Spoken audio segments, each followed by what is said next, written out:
Welcome to Box Recaps. Today I'm going to explain the movie Indiana Jones 5: The Dial of Destiny, released in 2023. The movie starts and we are taken to 1944. A man is being dragged out of a building by the Nazis, and another man named Basil looks on in shock. They go on to remove the mask from the captured man, and it turns out to be Indiana Jones. It is revealed that Indy and Basil Shaw came to this place to retrieve the Lance of Longinus from a castle in the French Alps. We then see Lance of Longinus, a man from the Nazis, shows it to his mates, puts it in his bag, and leaves. As they are about to take Indy away, there is an explosion, and the situation turns chaotic. Indy takes advantage of this chaos and manages to get inside a car. Indy is on the driving seat, so the two Nazi soldiers in the back seat think that he's their driver. Indy also keeps his mouth shut and leaves. Indy is near the railway track when he is recognized by the soldiers. He jumps off the moving car and manages to get on the train passing by. The scene changes to the interior of the train, where we see Nazis taking away many antiquities.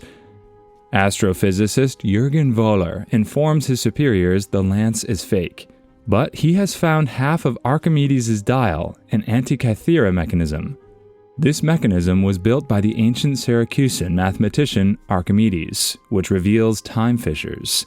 It is revealed that they could successfully time travel if they figure out how to use this dial properly. Basil is also on this train, and he has been tied up by the Nazis. Indy keeps going from one coach to another. He goes to a coach where he sees many antiquities. All of them are original. He spots his own bag as well.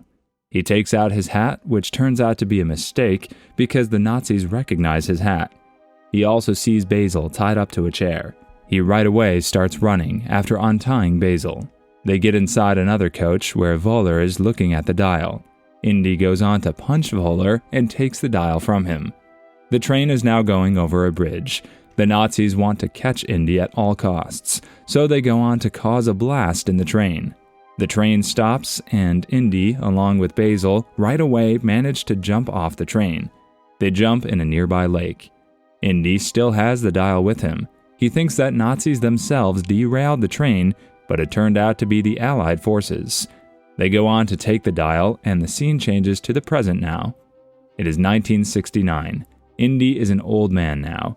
He's cooking something in the kitchen, and we learn that he has divorced his wife named Marion. But he still misses her. He has her picture on his fridge and cannot seem to take his eyes off her. It is revealed that his wife filed for legal separation due to Indy's depression after their son Mutt died in the Vietnam War. Indy still loves Marion, but he cannot do anything about their relationship, as she has made it clear that she wants to part ways now. The scene then changes to Indy's college, where we see him teaching as a professor, and he is seen teaching a history class. He goes on to ask a question to the class. All the students get the answer wrong, except for one student named Helena Shaw, who is also his goddaughter. He goes on to tell the students about the achievements of Archimedes. He tells them about the amazing things he created, and that no one has ever been able to surpass his talents. This is when the news shows on the TV that Neil Armstrong has landed on the moon. The class is over, and when Indy is on his way out, he is followed by Helena. We learn that Helena is being watched by a CIA agent named Mason these days. Indy sits in a cafe, where Helena sits by his side. Indy is old, so he tells her that he does not really recognize her. She tells him that she is Basil's daughter. Indy then realizes that this girl is actually his goddaughter, and she has grown into a very talented and dedicated young archaeologist. It is also revealed that Indy is the one who has been paying for her studies for many years. Wöhler and many other goons can be seen in a cafe too. We learn that Wöhler has been hiding his true identity, and he's working with NASA these days. He has had a great contribution in Neil Armstrong's mission. We also see an agent named Kleber sitting in the cafe, and he's working for Wöhler. Wöhler is about to have food when he asks the waiter if he has ever done anything worthwhile in his life. The waiter tells him that he fought against the Nazis for the sake of his beloved America. Wöhler tells the waiter that they never actually defeated the Nazis. The Nazis lost the war because of the mistakes made by Hitler. The scene changes back to Helena and Indy. Helena tells Indy that she has been doing research on Archimedes' dial for a long time. Helena tells him that she just got to learn that back in the 19th century, that dial was on a ship, but the ship sank. She adds that the dial was then found by the Nazis, and when they were taking it away on a train, the dial fell in a lake. Helena tells Indy that she has learned all this from her father. Helena tells Indy that she wants to find that dial. Indy is a little disappointed to hear that, but he tells her to follow him. They go to a library, and Indy takes out the dial from the bag. It is revealed that Indy still has it. Indy tells her that this dial took her own father from him. This dial took Helena's father, Basil, from him, and Indy has not gotten over that loss, because Basil was Indy's best friend. Indy tells her that this is only half part of the dial. The other half was broken by Archimedes, because he knew that there would come a time when people would look for this dial for evil purposes, and that could mess up time. This is when we see Kleber and Mason coming towards the library. An old teacher is walking towards the library, but Mason shoots her dead to intimidate all the others out there. She tells everyone not to make a move, and keep going towards Indy. Helena then tells Indy that she is well aware that he broke the other half of the dial on purpose. It shocks Indy, because Indy realizes that he only told this to Basil. Why does Helena know this? Before Indy is able to say anything else, Helena and Kleber get there. Helena swiftly grabs the dial and gets out of there, while Indy is caught by Kleber and Mason. They ask him where's the dial, but Indy of course does not tell them anything. They put him in a van and take him away, but the roads are too busy that day. This is the day Neil Armstrong landed on the moon, so the streets are crowded. There's a festival going on, so the security tells them to vacate the van. They try to take Indy away on foot, but Indy manages to get on a horse and escapes. We learn that Indy is now being framed for murdering 2 of his colleagues, so he is of course on the run. He goes to see his old friend named Salah, who is now a cab driver. Salah goes on to tell Indy that Helena is actually a smuggler who deals in valuable antiquities. Salah goes on to reveal that she is even good at stealing those things, and she was recently in jail as well. Indy tells Salah that he's gonna have to find that girl at any cost. So Salah helps him get a fake passport and ID. Indy gets his old hat from Salah and leaves. He remembers how Basil was once trying to destroy that dial because he was sick of it. Indy told him that he himself would destroy it, so Basil gave him the dial. We also see little Helena standing in the background when Basil gives that dial to Indy. Helena is seen at a hotel where she's going to auction the dial. Indy comes forward to stop her, but he is stopped by a boy named Teddy, who is Helena's assistant. Indy shoves the boy away and stops Helena. Voller is there, and Indy recognizes that he is a Nazi. Voller manages to snatch the dial and gets out of there. Indy and Helena give chase on an auto. Indy is disappointed in Helena. He goes on to ask her why on earth did she do that, and she tells him that she's angry at him because he never came to see her. Mason goes to confront Voller for going rogue, but he shoots her dead and tells her dead body that he was a Nazi and will always remain so. Indy, Helena, and Teddy go to see Indy's friend named Ronaldo. Indy tells him that they need his help. He has a ship, and he's a professional diver, so Indy could really use him. Voller, on the other hand, gets on a helicopter and leaves. Helena then goes on to tell Indy that one half of Archimedes' dial is actually in the sea somewhere in a sunken ship, while one half is with Voller. Helena then asks Indy what would he do if he was ever able to go back in time, and Indy tells her that he would save his son's life. Indy gets sad, and he thinks about his deceased son. Indy and Ronaldo get on a Nazi ship the next day and get to the part of the sea where they think they might find the other half of the dial. They find many skeletons in the ship. They're then attacked by a fish. Indy goes on to light a fire in the ship and manages to scare away the fish.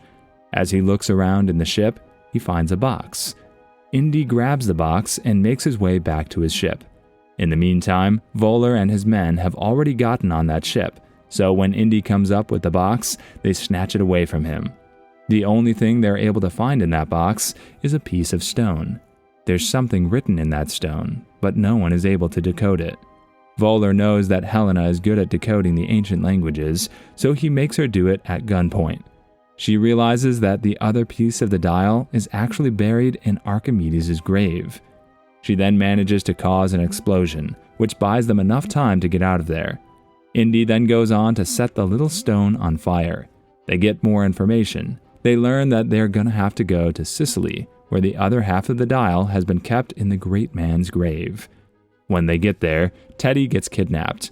Indy tries to follow the kidnappers, but he's not able to catch them. Indy tells Helena that they should continue the mission. Helena tells him that he does not need to worry about Teddy, because Teddy is a smart lad and he knows how to get out of trouble. They then make their way to a cave. They realize that there's a poisonous gas in the cave. We then see that Voller and his men have already gotten to Sicily, and Teddy is with them. Indy then moves forward, and they go through a canal to get to the other side of the big cave. Voller and his men are walking on the bridge, and Teddy looks around.